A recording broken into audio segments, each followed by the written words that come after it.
What the fuck is up? Higher point of view wrestling here. Listen, the 2024 Royal Rumble has concluded.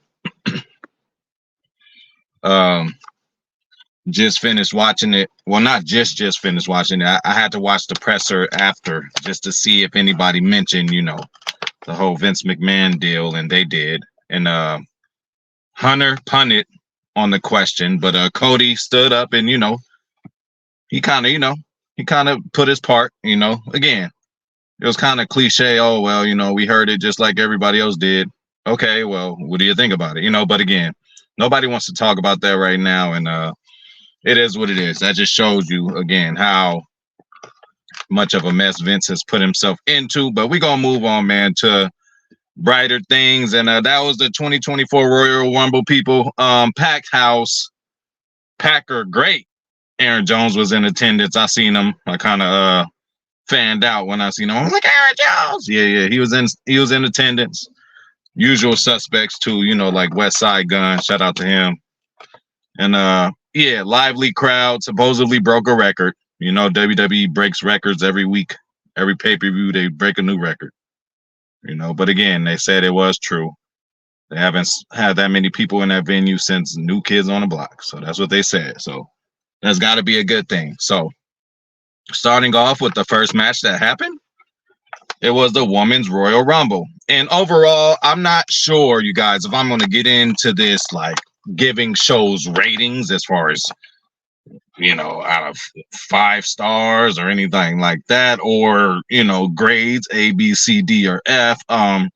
As long as set pay-per-view or live event, whatever the fuck they call it now, as long as they get the point across of where they're trying to go, and as long as nothing catastrophic happens, like, just nothing disastrous, Now, we're going to nitpick. There's a couple of things about this pay-per-view that I could have done without, but overall, man, I would just say it was a successful show. Everything that needed to be displayed got displayed one way or another. So, Women's Rumble started off with Natty and Naomi.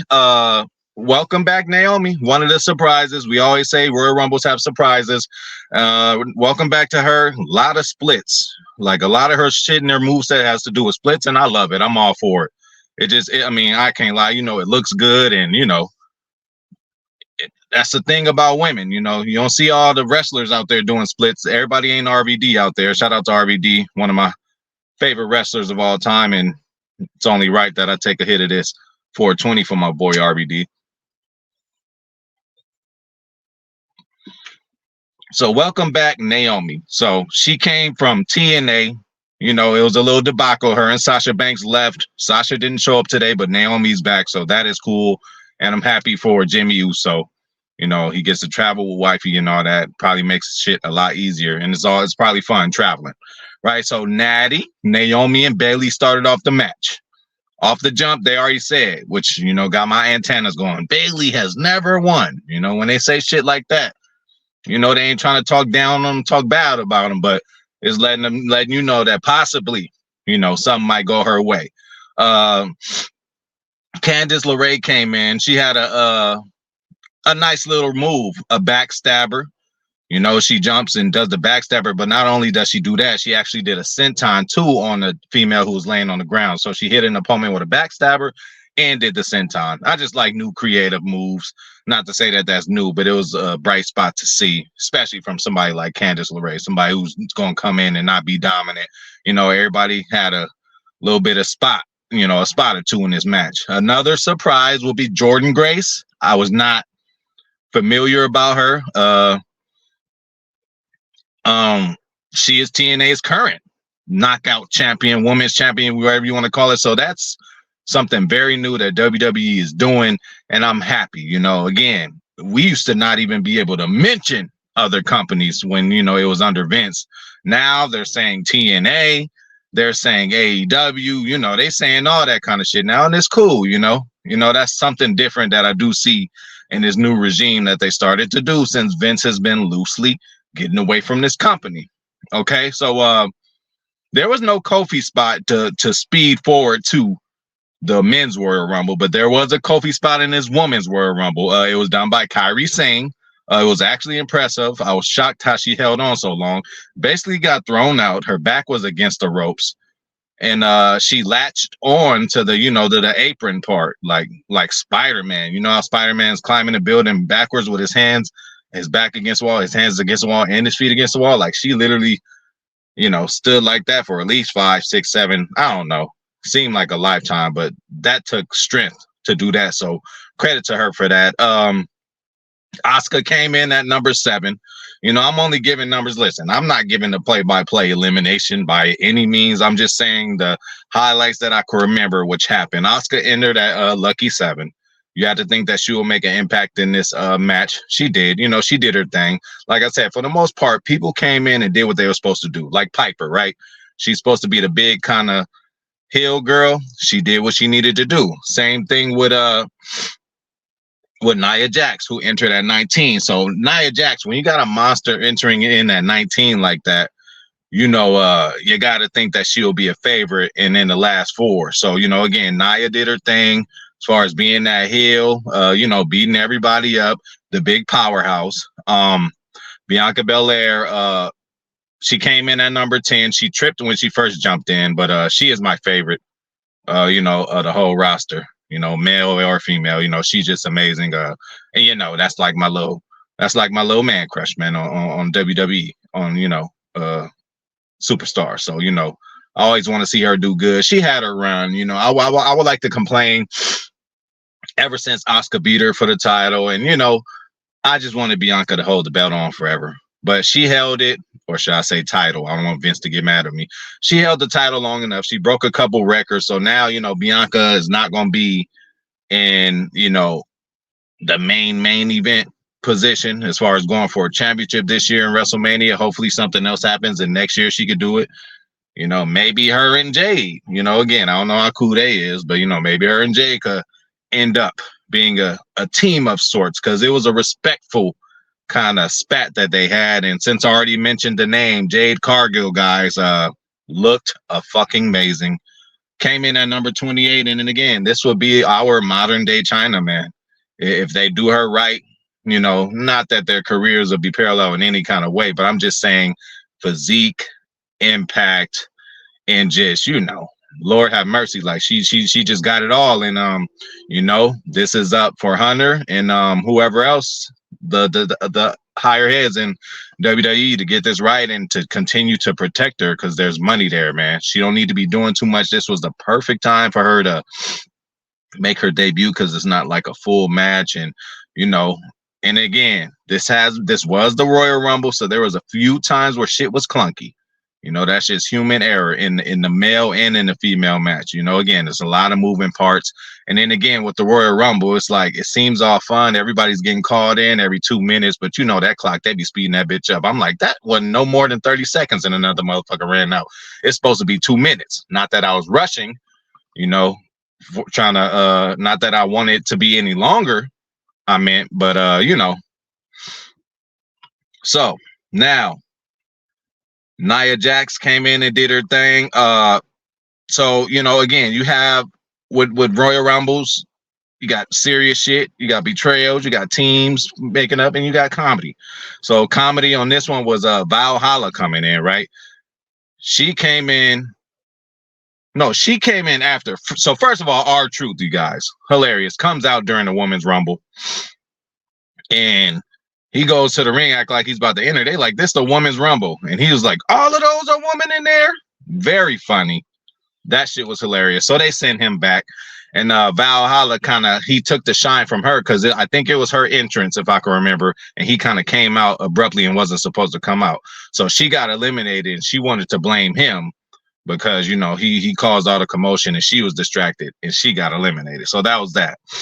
Maxine Dupree and Chelsea Green played the comedy fathers, right? Maxine Dupree, she was doing all her whole little, Chad Gable thing and doing all the goofy shit, right? She got some offense into, and Chelsea Green, I just feel sorry for her because, you had Nia Jackson, you had Piper in there, two big bitches, man. So it just seemed like, and it was on purpose. There was a sequence where she just kept getting squashed by both of them big girls, and she just ended up being on the floor flat. So that was kind of another comedy thing. Liv Morgan, another surprise. You know, she's been a troubled girl, you know, getting in trouble and shit like that, DUIs or whatever else. So it's good to see her back. Came in at 30, but the 30 didn't work out for her, right? So my prediction was wrong on who was gonna win, but I did say Bailey was like, you know, she might be one of the ones. I thought that they could still get around her doing this damage control thing and challenging EO without her actually winning this match, but now she could go straight ahead and do the shit, you know. So we'll see where they're gonna go with the women's rumble. But all in all, you had a little bit of everything, surprises, Naomi come back, you know, not too many legends, which is cool. But instead of the legends, you had a TNA champion in that spot, which is not bad. You also had a back to Chelsea Green. She had a nice swanton bomb on all the hoes. Like all of them were standing up, and she did a, you know, nice one, landed on everybody. Um, uh, and motherfucking Maxine actually like came. I mean, she came up with a move. It was a rock bottom mixed with a scorpion death drop, like on two bitches. She had one bitch in a scorpion death drop like Sting, and then she had another one doing a rock bottom, and she rock bottom the girl on top. That was a crazy spot there. So I give her credit for that one. But all in all, Jade Cargill was probably the highlight of this Royal Rumble. She eliminated Nia Jax. If I didn't say that in my prediction video, I was really trying to, you know, go towards that. But again, I be rambling and then I just be forgetting to say shit. But Jade Cargill, and she looked impressive doing it. And not only that, you know, her and Bianca Belair had a little standoff. It was like these are the two bitches again. When when Cargill was in TNA, I'm like, oh, that's basically TNA, not TNA. And AEW, I was like, that's basically AEW's version of Bianca. You know what I'm saying? Same kind of, hey, top tier athlete, you know, muscular build and can do amazing things. And they both did it. They were both kind of looking at each other, competing. You know, that's another kind of thing that they do in Royal Rumbles. You'll have two people who respect each other, and they'll beat up other people and look at each other as competition, but not fight each other. So that's something Bianca did. And also, this is a Vince-ism. Okay, we all know Hunter's running the show now, him and whoever the creative people are, but a Vince-ism did happen. The TNA champion did have to get eliminated by Bianca Belair. And I just, in the way Bianca looked at her after she eliminated her, it was like, yeah, this is WWE. You wasn't gonna get it, you know, you wasn't gonna get over on any of us. It kind of remind me when Sting came over and they put Hunter over, although they should have let Sting win at WrestleMania, man. So but that's that. But as far as the women, they all did a great job. Again, a little bit of everything, little clunky at times too. Couple of surprises. Happy Liv is back, happy Naomi's back. Couple comedy spots in there. My girl Bianca got her shine. Kyrie Singh got her little Kofi moment. So they mixed it in good. Jordan Grace, TNA champion, came. But Bailey took advantage and she won something that she never won, something that they mentioned. As soon as they mentioned that earlier, I'm like, oh shit. Bailey might end up winning this, and she really deserves it. So you know, I can't wait to see what she does with it. And she's a good worker, and she's an OG and vet at this point. So I ain't mad to see that. So that's the women's rumble. Now, next was the world heavyweight title match, man. Fatal 4-way, LA Knight, Roman Reigns, AJ Styles, Randy Orton. So now they are saying Randy Orton weighs 270 pounds. Jesus. He was always 245, 240. So they putting that 270 on him. Maybe that's another Vince-ism. You guys know how that is. You know, hey, whatever height and weight you are, Vince is going to say you're 3 inches taller and 80 pounds heavier. So, but again, Orton did get bigger and he looks massive, but 270, I'm not sure. But again, he is a 6'4", but I don't see 270 there. So the match starts off, and this has kind of been like, this is the story of the match. The match starts off and everybody's beating up Roman, right? So, you know, again, none of us doubted it. You know, even early on, Michael Cole kind of overreacted to the first kick out Roman did. It was to blunt force trauma, I believe. And again, Roman took every finisher. So they was trying to like swayed us to think that Roman would actually lose. Now, this is where one of the problems that I have for this show, right? Why I wouldn't give it a perfect rating if I was in a rating system. I haven't came up with the higher point of view rating system yet for pay-per-views or whatever I'm gonna be doing as far as wrestling. But one day we will figure that out. But this is the Royal Rumble, number one. So you already got two matches, a 30-man women and a 30-man man. So that's a lot of moving parts, a lot of storylines, a lot of mumbo jumbo going on, right? So you don't have to put 10 pounds of rice in a 5-pound bag with this fatal four. It is already a fatal four. So it's a lot of moving parts already. And you can protect everybody because it's a fatal four. You still have Solo Sikoa come in, Samoan spiking everybody. It's like that was not needed. Let Roman win clean for once. And one time he could have really won clean was with this match. And he still ended up winning clean because Solo wasn't even a reason for the match to end. He did all he did just to go outside, and what ended up happening, he went to charge at somebody and he fell through the barricade. So that's how he eliminated himself from the situation, although he wasn't in the match. Roman still took advantage. But again, AJ looked good. LA Knight, they made him look really good, and they didn't make him take the pin. So I was wrong on that. And that makes him, and again, that might show us the difference of a Vince McMahon booked, and a Hunter. Hunter might be a little different with the booking, so, and I like the way it's going. So, yeah, Roman took, he took, he took everybody's finisher. They all did a little spot where they was working the table outside. That was, the slow, clunky part in that match for me. It just seemed like everybody was taking turns banging the next person's head on the announcer table. And those announcer tables must have gotten stronger over the years because motherfuckers was taking bumps on there and it didn't break. It broke later on, and that's probably when I thought it should have broke. But this time I thought it would have started breaking down, but they done threw 2 or 3 people on there and it didn't break. So, Roman ends up getting the win just because of, same fatal four-way shit. Somebody hit their finisher on this dude, then you hit your finisher on them, so it was one of those deals. LA Knight reversed the Irish Rip or something to AJ, and AJ ran into Roman's spear. LA Knight was already on his way rolling out of the ring, and Roman got the win. And there was a time where Solo, when he came in, he stacked everyone on top of each other and wanted Roman to pin them, and then somebody tried to pin Roman. I think it was AJ Styles, but again, it didn't work. But another victory for Roman. You kind of thought that this would happen, but you didn't have to bring Solo. You didn't have to bring that extra baggage in this match. It was already a fatal four-way. They told a good story anyway. Pretty decent match for what it was, but for a championship match, I would say it was underwhelming. But again, one of the actual rare times where a championship match doesn't matter is during the Royal Rumble. Okay, so that's what happened there. Roman Reigns retains his title, but still, everybody still looks strong. Even though AJ took the, fall, he still, he looked like he was in, some very good shape. And everybody, they all, of course, all the, Michael Cole put over every single one of them, during the match. Like overly in a way. So, but that's his job.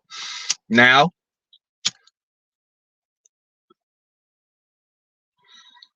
we're going to move on to Logan Paul versus Kevin Owens. Off the top, off the jump. 10 pounds of rice in a 5-pound bag, man. They did it again. It's like, okay, you could do the brass knuckle deal. First of all, okay, well, let's start with just Logan Paul, man. Again, as advertised, the moves, octopus submission, crossbody into a moonsault, a motherfucking slingshot from the side into a rolling clothesline. Like, the kid got skills, man. You got to give Logan Paul some credit, and he deserves that belt. And again, I think WWE is smart to keep him around because I think he's a big money draw, man. People would come to see him. He's marketable. He is, he knows about marketing. He's doing well for himself. But again, student of the game. He's doing the last person he fought with or had a few. It was Rey Mysterio, or I think so. And he was using some of his moves, just using old opponents' moves. And again, Logan Paul is kind of like a creative player, right? It's like Logan Paul is wrestling, so he can do a fucking pedigree and then do a fucking rock bottom. Like he could do all the specials because he's a special kind of attractive attraction, right? To the WWE. So stiff match too, to the point where Logan was even bleeding. So Kevin Owens wasn't playing with him. He got his shit in. Kevin Owens, did his thing too. Nice swanton bomb. And it looked like Kevin is a little slim too. Not slim, but just in really good shape. Nice swanton bomb. Did his regular move set shit, and Kevin looked like Kevin. But he had to put over Logan in a way I didn't see it happening. Now, I knew it would be a brass knuckle deal, which happened, but you kind of got to look at Kevin. Like, Kevin, you got to be smarter than that. So what happened is Logan gets the brass knuckles. He swings, he misses. Kevin somehow grabs the brass knuckles from Logan, takes them off of his fingers. Which, how do you do that? If I got brass knuckles on, there's no way you taking it off my fingers. But again, we know what we're doing. We know what we're dealing with. So he ends up taking it. He punches Logan with it, pins Logan, and on the count of 2.5, the referee stops. They ain't never looking at nothing else. But at this time, he sees the brass knuckles as a natural heel, as we all know who Kevin Owens is. Like, I think he's a better heel. Came in as a heel. He just plays face when they need him to. He should have known to throw the knuckles away, but that was a part of the story. That was a way to let Logan continue on with his championship, and that was a way that Owens could look solid coming out of it. So I think mission accomplished on that one. So now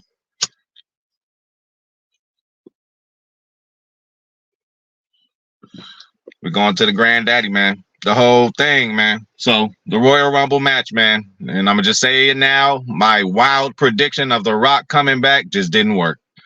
I really thought, I'm like, how else are you going to get Rock and Roman? I mean, Rock didn't say it, but he said he's trying to come to the head of the table. Like, why are you playing around saying shit like that?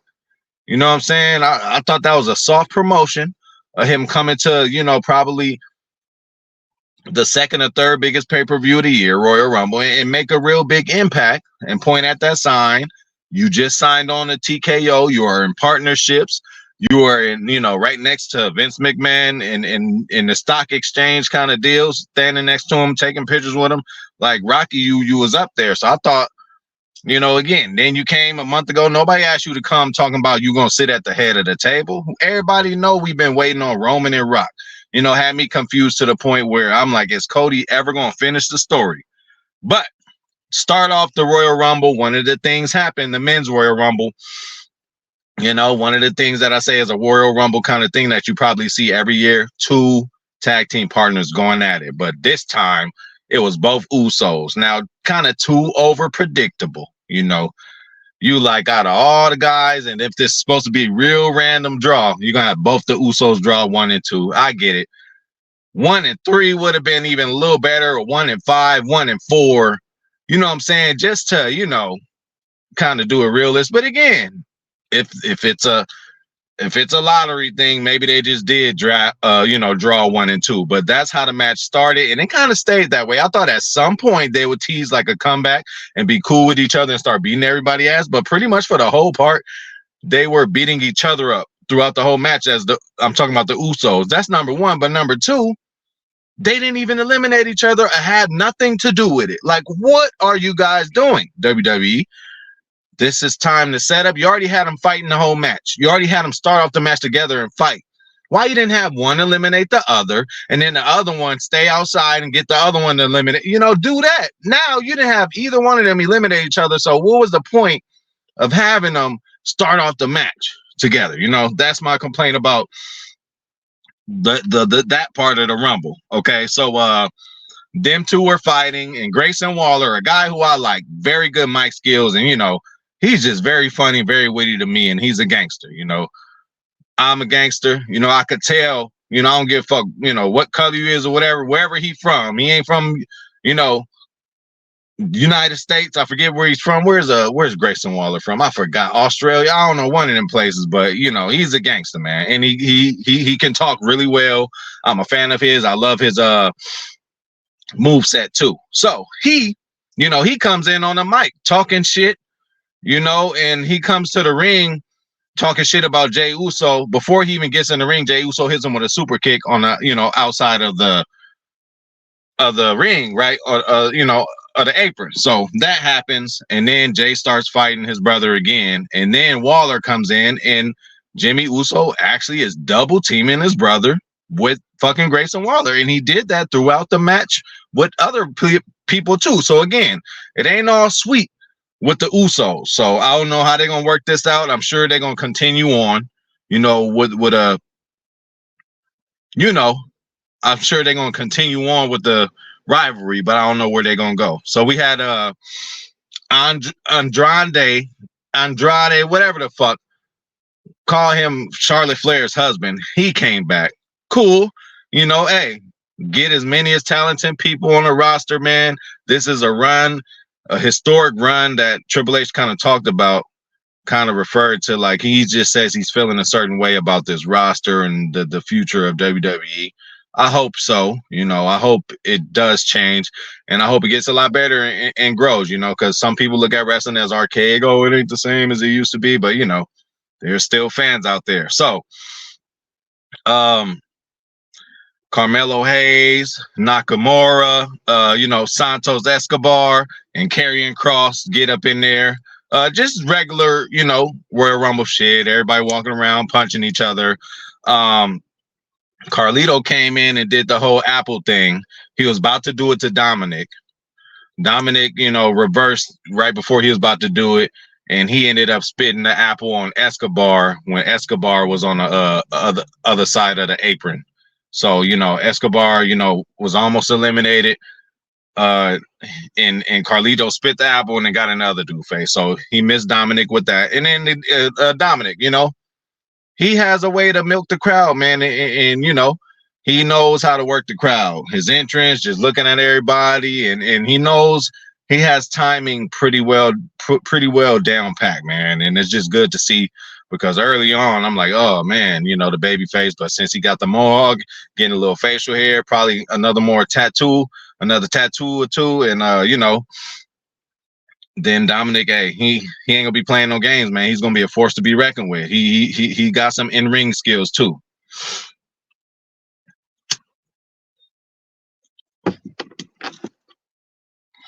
Carmelo Hayes, he had a good showing in this too. He had a good showing. He got all this shit off. He got all this shit off, all his signature moves. He showed some explosiveness. He did his thing. Lashley comes in. Wasn't in there too long. He was dominating. He was spearing everybody, but then comes AOP, Authors of Pain, with the with the manager, and they come out, and I don't know why. I guess I got to catch up. We'll catch up to this, but they start beating up Lashley, but then Street Profits came out, and there was a brawl outside. So expect that to continue on. Andrade, Mello, Nakamura, all these guys, Dominic, Carlito, yes, they got eliminated. And again, Kofi came in. No Kofi spot this year, but we did get a Trouble in Paradise to eliminate somebody. And let me tell you, man, there's been a lot of finisher eliminations in this match. Both matches, the male and female. Like, you had a KOD from Bianca eliminating the bitch, like a go to sleep eliminate, like a lot of even the Crossroads through the second rope on the other side of the apron to eliminate somebody. Like, there was a lot of finishers eliminating people from the Rumble, and I thought that was a little different. We get it every now and then. Like, it's easy for Kane to like choke slam somebody out, but for them to use and be creative with their moveset, like how can you picture a Crossroads eliminating somebody in the Royal Rumble? They fucking did it. Go check it out if y'all didn't see it. So Braun Breaker, man. That's what I wanted to say. And then Gunther, of course. First, listen, let me slow down. Ivar, first, listen. Ivar, man, I don't know what they doing with him. I know he's a Viking Raider, but his move set and the way he moves and what he's capable of, he has to be a top heavyweight at some point. Even if he's just the nasty heel who's there to take a loss, or the nasty heel who's there to help the babyface get over, but might win a match or two during the feud. Like, but he's amazing, bro. So I got to say that about him. And Braun Breaker, I thought about Hunter. You know, I'm like, Hunter must really like this guy because he really overachieved in this match to me. Like, you know, everybody comes in after the 3-2-1, they run in, they get the hot. You know, they get hot and they come in and just hit everybody with a few of their signature moves, and then they'll taunt to the crowd. Yeah, come on. He did that, but he did that like 2 or 3 times, man. And he was head to head with Gunther. You know, Gunther was about to do his special to him. He reversed it. He was about to do his to Gunther, and then he reversed it. But like, they made Braun look really strong, and Hunter mentioned that shit during the press conference after. So, you know, we're going to be seeing a lot of Braun. Bronson Reed was in there too, did his little, you know, big boy shit. You know what I'm saying? Omos came in, same thing, did his big boy shit. Braun eliminated Omos, and he eliminated Finn, and he eliminated Jimmy Uso. So I would say Braun had the most impactful eliminations as far as the men's rumble. R-Truth, and then the whole Judgment Day was in there. They didn't do nothing crazy, nothing specific. You know what I'm saying? But R-Truth, funny bit, you know, he comes out. This is the time he's supposed to be in a rumble. This motherfucker acts like it's a tag match, and he's waiting on Dominic to tag him.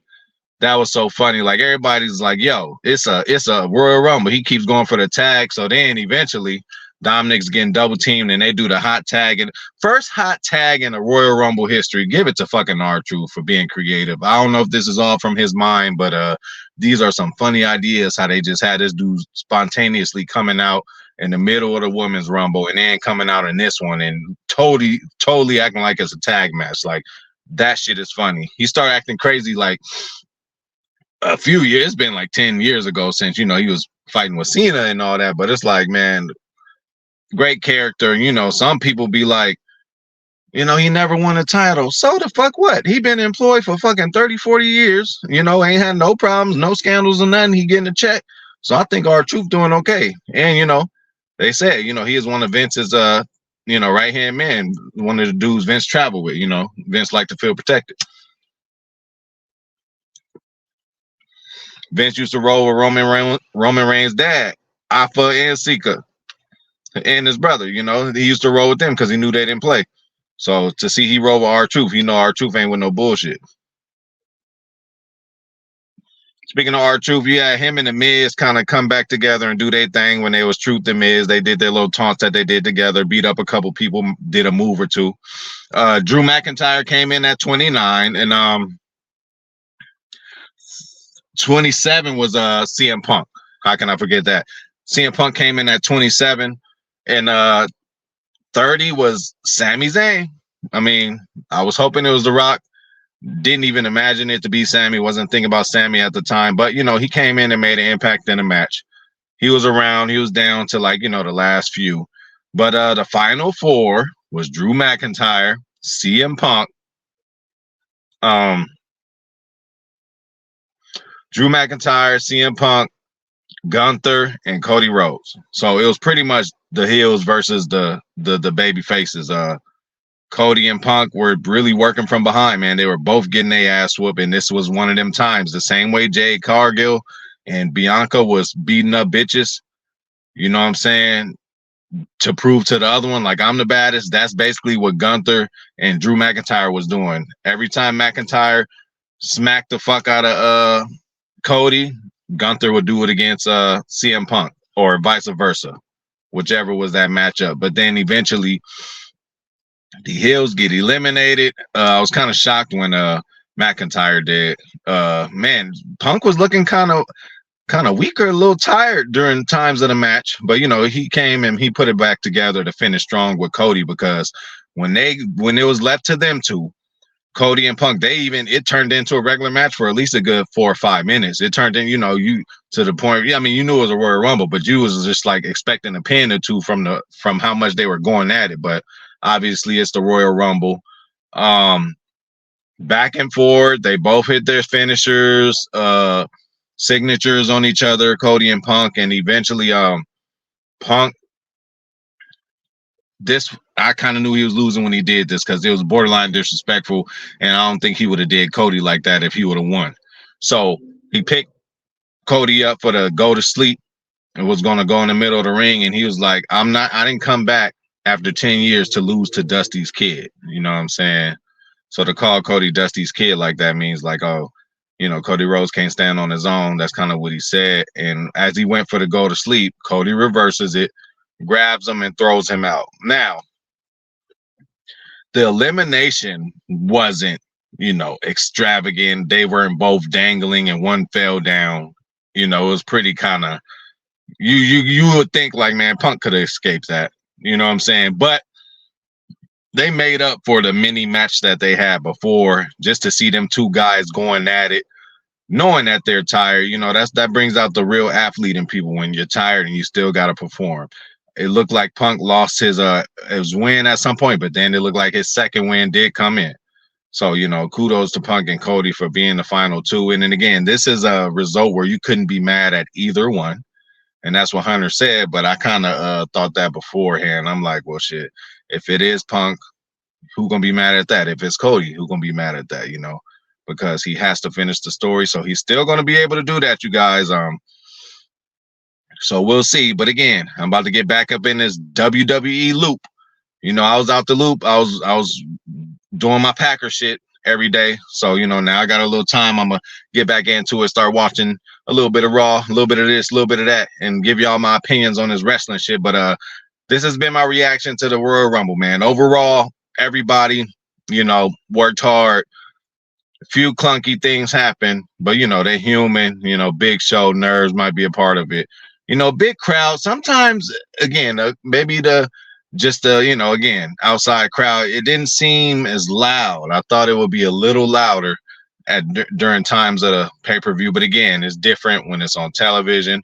I don't know if it had to do with the volume my TV was on, you know what I'm saying? But it didn't seem loud. But there's been times where I didn't think it was loud, and then I talked to somebody who went to an event, and they're like, "Oh no, that shit was loud." So that is what it is. But man, that has been my Royal Rumble reaction, man. They all did a good job, and